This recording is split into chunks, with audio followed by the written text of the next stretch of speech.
DW. Habari za ulimwengu.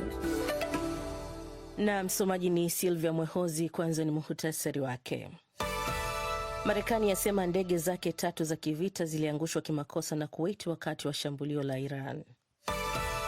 Waziri wa ulinzi wa Marekani asema nchi hiyo inapigana kwa lengo la kushinda katika mzozo na Iran. Na mkuu wa usalama wa Iran asema nchi hiyo iko tayari kujilinda bila kujali gharama yoyote. Habari kamili. Kuwait. Jeshi la Marekani limesema ndege zake 3 za kivita ziliangushwa kimakosa kwa kushambuliwa na Kuwait hii leo wakati wa shambulio la anga la Iran. Wafanyakazi wote 6 waliondolewa salama kutoka ndege hizo aina ya F-15E Strike Eagles na wako katika hali nzuri. Kulingana na taarifa ya jeshi la Marekani, ndege hizo ziliangushwa wakati wa shambulizi la makombora na ndege za droni lilokuwa likifanywa na Iran. Lakini televisheni ya taifa ya Iran ilidai kwamba Teheran ililenga mojawapo ya ndege za Marekani ambayo ilianguka Kuwait bila kutoa maelezo ya kina. Taarifa ya kamandi kuu ya Marekani ilisema Kuwait imekiri tukio hilo, kwamba mfumo wake wa ulinzi ulidungua ndege hizo kwa bahati mbaya kama sehemu ya usaidizi wake katika operesheni ya Marekani nchini Iran. Washington. Waziri wa ulinzi wa Marekani Pete Hegseth amezungumzia wasiwasi unaoongezeka kwamba mashambulizi ya Marekani na Israel nchini Iran yanaweza kugeuka kuwa mzozo wa kikanda wa muda mrefu, akisema hiyo sio Iraq. Hegseth alikuwa akizungumza kwa mara ya kwanza na waandishi wa habari tangu mashambulizi ya Jumamosi, akiambatana na mkuu wa jeshi la anga Dan Kane. Alipoulizwa ikiwa kwa hivi sasa Marekani inao wanajeshi wake katika ardhi ya Iran, ameeleza kuwa hapana, lakini hatutaingia katika maelezo ya kile tutakachofanya au tusichofanya. Nadhani ni mojawapo ya makosa ambayo kwa muda mrefu idara hii au maraisi au wengine wanapaswa kuwaeleza Wamarekani na maadui zetu kwamba hiki ndicho tutachofanya. Kwa hivyo, Rais Trump anahakikisha kwamba maadui zetu wanaelewa kwamba tutafika mbali kadri tunavyohitaji ili kuendeleza maslahi ya Marekani. Waziri huyo amesema operesheni hiyo ya Marekani ilikuwa na dhamira ya wazi ya kuondoa kitisho cha makombora ya Iran, kuharibu jeshi lake la wanamaji na kutokuwepo kabisa silaha za nyuklia. Teheran. Mkuu wa usalama wa Irani Ali Larijani amesema kwamba jamhuri hiyo ya Kiislamu itajilinda bila kujali gharama yoyote katika siku ya 3 ya vita na Marekani na Israel. Larijani ambaye ni afisa aliye na nguvu katika Baraza Kuu la Usalama wa Taifa nchini Iran ametoa kauli hiyo kupitia chapisho la kwenye mtandao wa X, akisema kuwa watajilinda vikali na kuwafanya maadui wajutie makosa yao. Afisa huyo aidha aliongeza kwa kusema kwamba tofauti na Washington, jamhuri hiyo ya Kiislamu imejipanga kwa vita vya muda mrefu dhidi ya Marekani na Iran. Wakati huo huo, shirika la Hilali Nyekundu la Iran limetangaza kwamba watu wasiopungua 555 wameuawa kufuatia mashambulizi ya pamoja ya Israel na Marekani. Shirika hilo la misaada linadai kwamba zaidi ya wafanyakazi 100,000 wa uokoaji wamesambazwa nchi nzima na mikoa zaidi ya 130 imeathirika na vita. Unaendelea kuisikiliza taarifa ya habari za ulimwengu kutoka DW. Berlin. Waziri wa mambo ya nje wa Ujerumani Johann Wadephul amesema Berlin haitoshiriki mashambulizi ya Marekani na Israel dhidi ya Iran mnamo wakati mzozo wa Mashariki ya Kati ukizidi kusambaa. Wadephul amesema serikali ya Ujerumani haina lengo la kujiunga na mashambulizi hayo, ikiwa ni siku 2 tu baada ya Israel na Marekani kuanzisha mashambulizi makubwa dhidi ya Iran siku ya Jumamosi. Wadephul alikuwa akizungumza na kituo cha redio cha Ujerumani Deutschlandfunk na kuongeza kwamba nchi hiyo haina rasilimali muhimu za kijeshi, lakini wanajeshi wake watajilinda endapo watashambuliwa. Tofauti na Uingereza ambayo inairuhusu Marekani kutumia kambi zake katika eneo hilo kuharibu makombora ya Iran, Ujerumani haina kambi za kijeshi katika eneo hilo, lakini imekuwa na vikosi kutoka jeshi la Ujerumani la Bundeswehr katika nchi za Jordan na Iraq. Na hatimaye ni Kiev. Rais wa Ukraini Volodymyr Zelensky ameelezea matumaini yake kwamba mazungumzo yajayo na Urusi huko mjini Abu Dhabi yataendelea licha ya vita vya Mashariki ya Kati. Zelensky ameunga mkono wazo la kutafuta eneo jingine la mazungumzo kufuatia wasiwasi wa kiusalama. Umoja wa Falme za Kiarabu na mji wake mkuu wa Abu Dhabi vimelengwa katika mashambulizi ya Irani tangu siku ya Jumamosi katika kukabiliana na mashambulizi ya pamoja ya Israel na Marekani. Abu Dhabi ilikuwa mwenyeji wa mazungumzo yaliyopita ya upatanishi yanayosimamiwa na Marekani ya kuvimaliza vita vya Urusi nchini Ukraini, huku awamu ijayo ya mazungumzo ikiwa imepangwa kati ya Machi 5 na 8. Moscow pia iliunga mkono mwendelezo wa mazungumzo, huku msemaji wa Kremlin Dmitry Peskov akisema makubaliano ya kisiasa na kidiplomasia yanabaki kuwa njia inayopendelewa na Urusi. Na huo ndio mwisho wa taarifa habari za ulimwengu kutoka DW. DW Dunia Yetu leo jioni.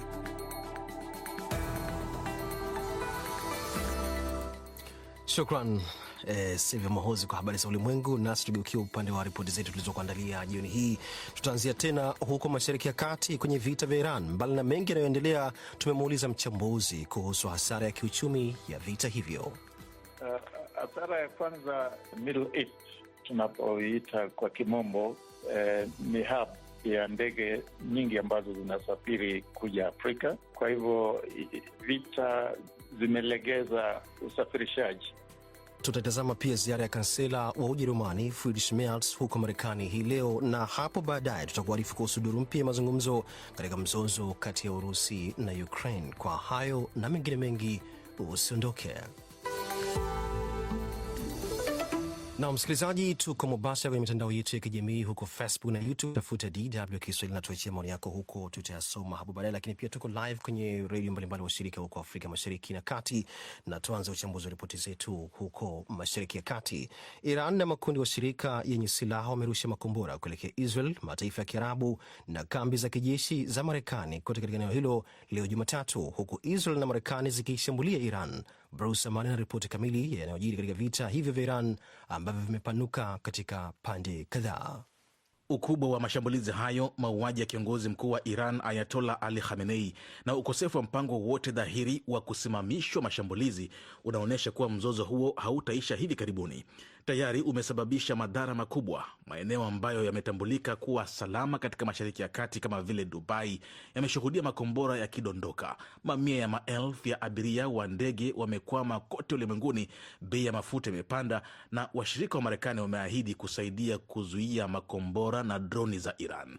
Serikali zinajitahidi kuwasaidia wasafiri kurejea makwao baada ya mashambulizi yanayoendelea kulazimisha kusimamishwa kwa safari za ndege kupitia Mashariki ya Kati. Viwanja vya ndege vilivyofungwa Dubai, Abu Dhabi na Doha, ikiwa ni pamoja na uwanja wa ndege wa kimataifa wa Dubai, mojawapo viwanja vyenye shughuli nyingi zaidi duniani, ni vituo muhimu vya usafiri kati ya Ulaya, Afrika na Magharibi hadi Asia. Vyote vitatu viliathiriwa moja kwa moja na mashambulizi hayo.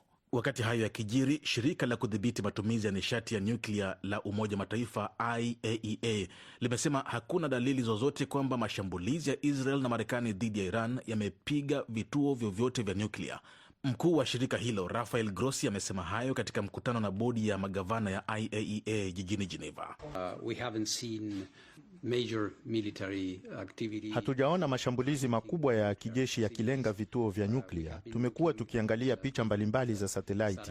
Huenda kuna kitu hapo, lakini si muhimu au kinachofanana kwa njia yoyote ile na kitu kilichotokea mara ya mwisho. Tunapata taarifa za mara kwa mara. Lakini muda mfupi baada ya hotuba ya Grossi, balozi wa Iran katika IAEA Reza Najafi aliwaambia waandishi wa habari nje ya mkutano huo uliokuwa wa faragha kwamba kiwanda cha nyuklia huko Natanz kilishambuliwa. Madai hayo hata hivyo yalikanushwa baadaye na Grossi. Nchini Marekani, waziri wa ulinzi Pete Hegseth alikataa kutoa ratiba ya vita hivyo, akisema ni jukumu la Rais Donald Trump kuamua muda utakaotumiwa kwa operesheni hizo za kijeshi dhidi ya Tehran. Katika mkutano na waandishi habari, Hegseth amesema operesheni hiyo ni dhamira iliyo wazi ya kuharibu kitisho cha makombora kutoka Iran, kuharibu jeshi lake la wanamaji na kuangamiza kabisa uwezo wa silaha za nyuklia. America, regardless of what so-called international institutions say, is unleashing the most lethal. Marekani, bila kujali zinachosema kile kinachoitwa taasisi za kimataifa, inafanya operesheni kali zaidi ya angani kuwahi kushuhudiwa katika historia. Ndege za kudondosha mabomu aina ya B2, droni, makombora, hayo yote kwa masharti yetu. Hakuna sheria za kijinga za vita. Tunapigana ili kushinda na hatupotezi muda au maisha. Machafuko ya mzozo huo yalionekana wazi wakati jeshi la Marekani liliposema kwamba Kuwait ilidungua kimakosa ndege 3 za kivita za Marekani wakati wa operesheni ya mapigano, huku mashambulizi kutoka ndege za Iran, makombora ya masafa marefu na droni yakiendelea. Kamandi kuu ya Marekani ilisema marubani wote 6 walinusurika kwa kutumia parachuti na wako katika hali nzuri. Tunasalia kwenye suala hilo msikilizaji. Nchi za Ghuba zimebeba mzigo mkubwa wa mashambulizi ya makombora ya Iran hadi sasa. Mwanzoni Iran ililenga mali za Marekani, lakini hilo limebadilika. Mataifa ya Ghuba yanasema hayatakaa kimya. Hii ina maana gani? Ripoti ya mwandishi wa DW Catherine Shea inasomwa studioni na Hawa Bihoga. Katika siku 2 zilizopita, makombora ya Iran yameripotiwa kulenga hoteli za kifahari, bandari, maeneo ya katikati ya miji, viwanja vya ndege na miundombinu ya mafuta katika baadhi ya nchi za Ghuba. Awali, Iran ilisema inalenga mali za Marekani katika eneo hilo kama sehemu ya haki yake ya kujilinda kufuatia mashambulizi ya Marekani na Israeli. Kikosi cha walinzi wa mapinduzi ya Kiislamu kilitangaza kuwa kingelichukulia mali zote za Marekani katika eneo hilo kuwa shabaha halali. Baadhi ya makombora yaliripotiwa kupiga au kulenga vituo vya kijeshi vinavyohusishwa na Marekani, ikiwemo makao ya jeshi la wanamaji la Marekani nchini Bahrain, huku Katari ikisema ilizuia makombora yaliyokuwa yakielekea kambi ya anga ya Al Udeid. Kuwait nayo ilisema mashambulizi yaligonga kambi ya anga ya Al Salim ambako kuna wanajeshi wa Marekani. Hata hivyo, wachambuzi wanasema hatua ya Irani kulenga pia miji na miundombinu ya kiraia katika nchi za Ghuba ni mabadiliko makubwa. Wanasema nchi hizo ziko karibu zaidi kijiografia na Iran na hazina ulinzi mzito kama Israel, jambo linaloongeza hatari ya mashambulizi kufanikiwa. Viongozi wa nchi za Ghuba wameonyesha mshikamano na kulaani mashambulizi hayo, wakisisitiza kuwa hawatakaa kimya huku wakilengwa. Lakini hadi sasa hakuna dalili wazi kwamba nchi hizo zitaingia moja kwa moja vitani kwa kutumia majeshi yao.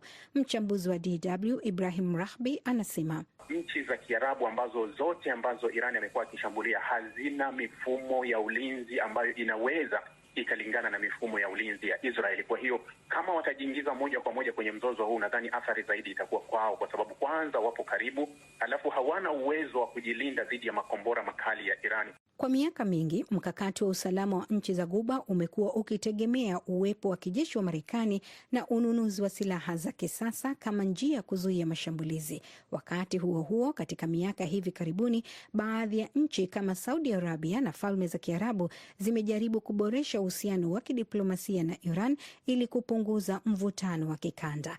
Kabla ya mashambulizi ya hivi karibuni, nchi kadhaa za Ghuba zilionya dhidi ya kampeni ya kijeshi dhidi ya Iran na hata kusema hazitaruhusu ardhi zao kutumika kufanya mashambulizi.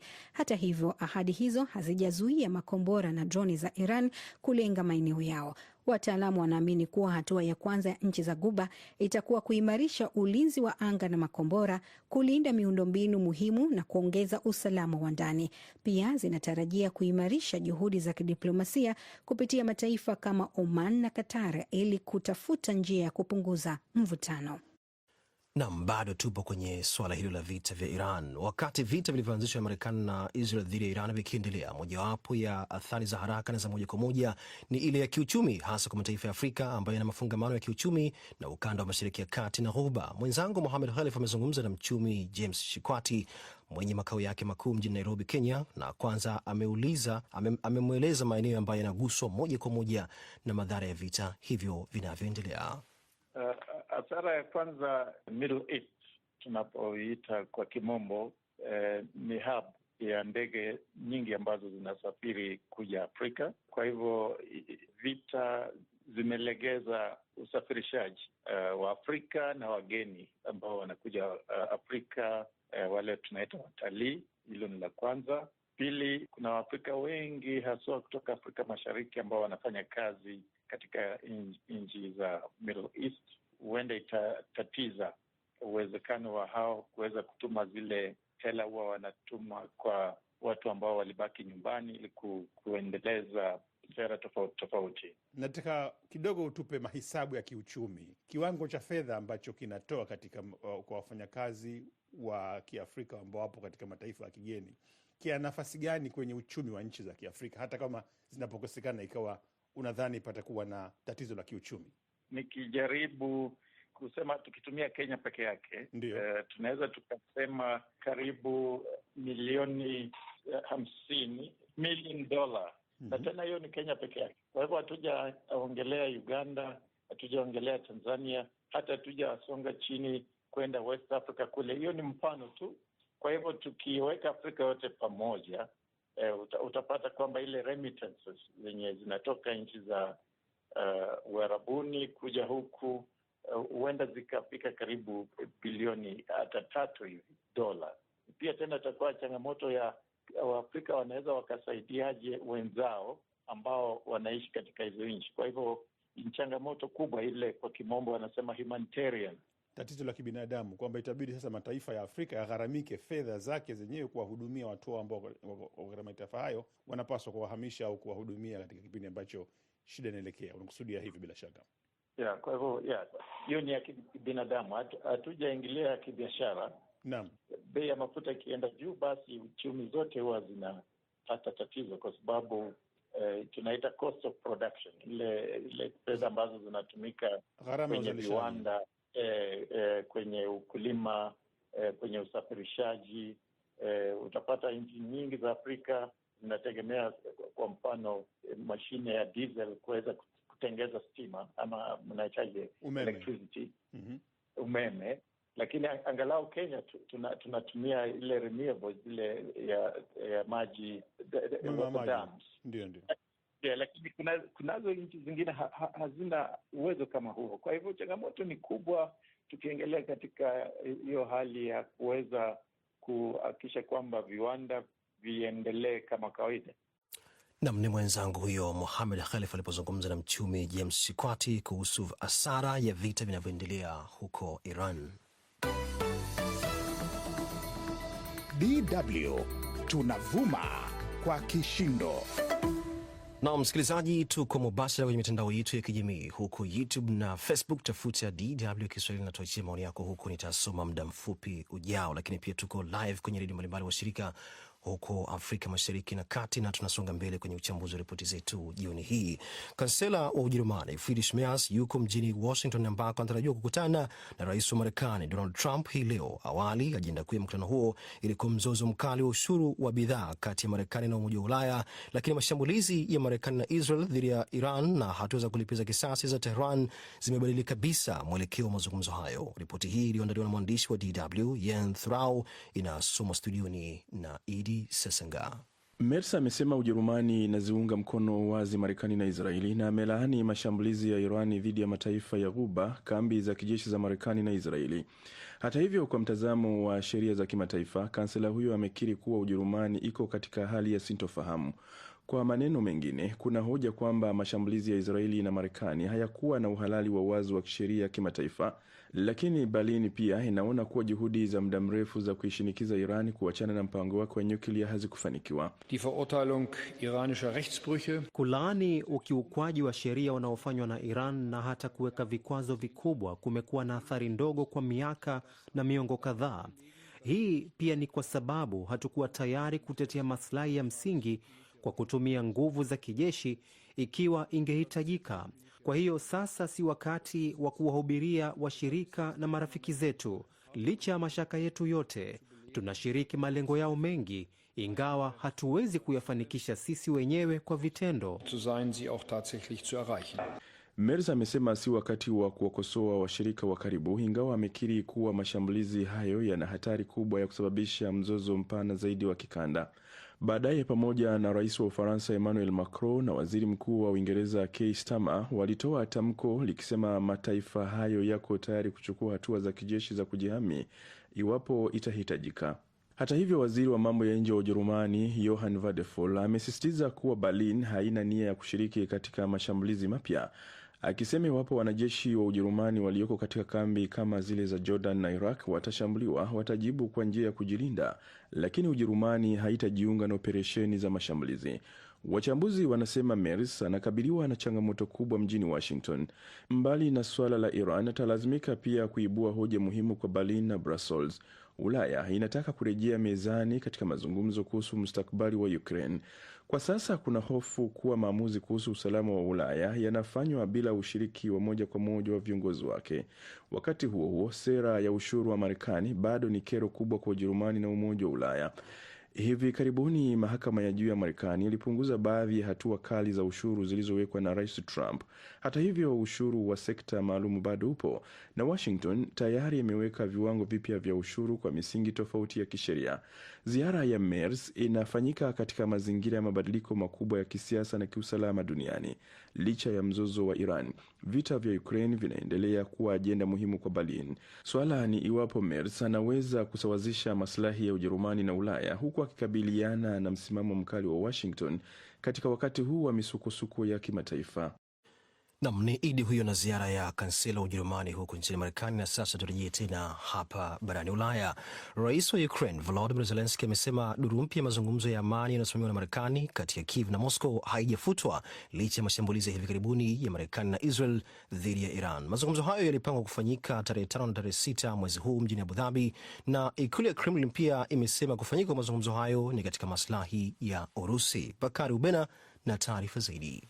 Rais Volodymyr Zelensky amesema Ukraine inazingatia uwezekano wa kubadili eneo la mkutano huo kutokana na hali ya usalama. Amesema Uturuki au Uswisi zinaweza kuwa chaguo mbadala iwapo hali haitaruhusu kufanyika kwa mkutano katika Falme za Kiarabu. Katika maelezo yake kwa waandishi wa habari, Zelensky alisema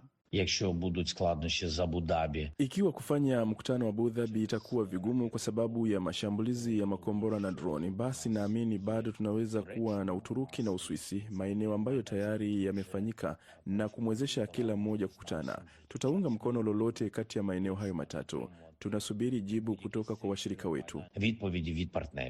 Kwa upande wake, Kremlin imesema ni kwa maslahi ya Urusi kuendelea na mazungumzo hayo. Msemaji wa Kremlin Dmitry Peskov amesema Moscow inapendelea suluhisho la kisiasa na kidiplomasia kumaliza vita vilivyodumu kwa miaka 4 sasa. Hata hivyo, mazungumzo hayo yamekwama katika wiki za karibuni kutokana na msimamo wa Urusi kuitaka Ukraine ikabidhi sehemu iliyobaki ya eneo la Donbas Mashariki ambalo Moscow haijaliteka kikamilifu. Zelensky amesisitiza mara kwa mara kuwa hatakubali kuachia takriban 20% ya eneo la Donetsk ambalo bado liko chini ya udhibiti wa Ukraine. Rais huyo wa Ukraine amesema msimamo wa nchi yake umeimarika baada ya kustahamili kipindi kigumu cha majira ya baridi na mashambulizi makali ya droni na makombora ya Urusi dhidi ya miundombinu ya nishati. Amesema Ukraine itaendelea kujilinda na haitasalimu amri kwa masharti yanayolazimishwa. Zelensky pia ameeleza kuwa hadi sasa mapigano ya Mashariki ya Kati hayajaathiri usambazaji wa silaha kutoka kwa washirika wa Ukraine. Hata hivyo, ameonya kuwa iwapo vita vitaendelea kwa muda mrefu na mashambulizi kuongezeka, kiwango cha vifaa vya ulinzi wa anga kinachopatikana kinaweza kuathirika. Amesema Urusi inajiandaa kwa wimbi jipya la mashambulizi dhidi ya miundombinu, vifaa vya usafirishaji na hata huduma za maji. Hivyo, kuhakikisha upatikanaji wa kutosha wa mifumo ya ulinzi wa anga bado ni changamoto kubwa kwa Kiev. Wakati huo huo, Zelensky amesema Ukraine iko katika hatua za mwisho kukamilisha maandalizi ya kiufundi kwa ajili ya kufungua mazungumzo ya kujiunga na Umoja wa Ulaya. Amewahimiza washirika wa EU kuweka tarehe rasmi ya uwanachama, akisema hilo ni muhimu kama sehemu ya dhamana za usalama katika mazungumzo ya kumaliza vita.